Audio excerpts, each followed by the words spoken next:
Are you a craft hoarder like me? Stick around if you are, because I think I found an excellent way to use up those precious scraps that we just can't bear to throw away. Now, one of my favourite materials to work with has always been the Cricut foil transfer sheets, and I've taught so many online workshops on how to use the materials. But whenever I taught those workshops, I would always do my transfer right slap bang in the middle of a brand new piece of foil, just to make sure things went well in the workshop. But what that's meant is, one, because of the number of workshops I've been teaching, and two, because I am a hoarder, I have now got so many of these foil transfer sheets where I've only used a small amount of them, and I just don't want to throw them away because there's still so much useful foil left on those sheets. Now, I've had this idea in my head about how I might be able to use up those transfer sheets for a while, and I've just given it a try and it worked wonderfully, so I have to share it with you guys, because the best bit is you kill two birds with one stone.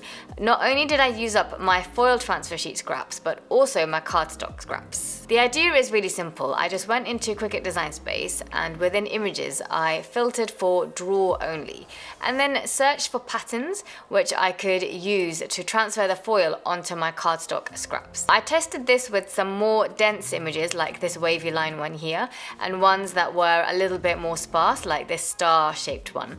And I would suggest going with the slightly sparser option, because I did find when I was doing a transfer of the more heavily patterned design, everything kind of became a bit messy in the machine and the foil kept getting caught, and also the transfer just takes ages. What you want to do is take your card scraps and find the ones that still have a decent amount of space on them. I actually went and kind of chopped mine up to get sort of rectangles and squares wherever I could, to get like a uniform easy shape to work with. I would suggest resizing the image to be slightly smaller than the piece of scrap you're going to be using, because don't forget, when you put the foil transfer sheet down, there will be the tape that will go around it. And what I found the first time around is that because I had not resized my image to fit inside where the tape would be, the foil transfer tool kept on kind of dragging on the tape and sort of just messing up everything inside the machine, which was very stressful, and I don't want that to happen to you guys.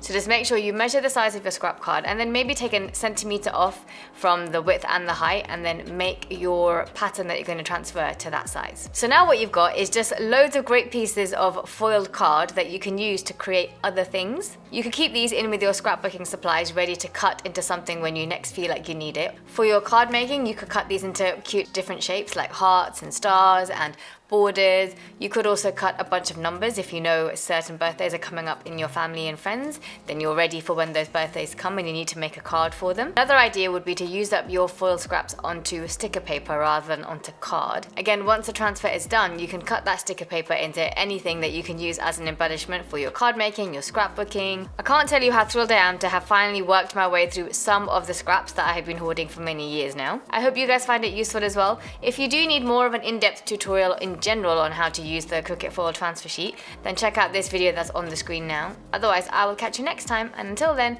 happy crafting!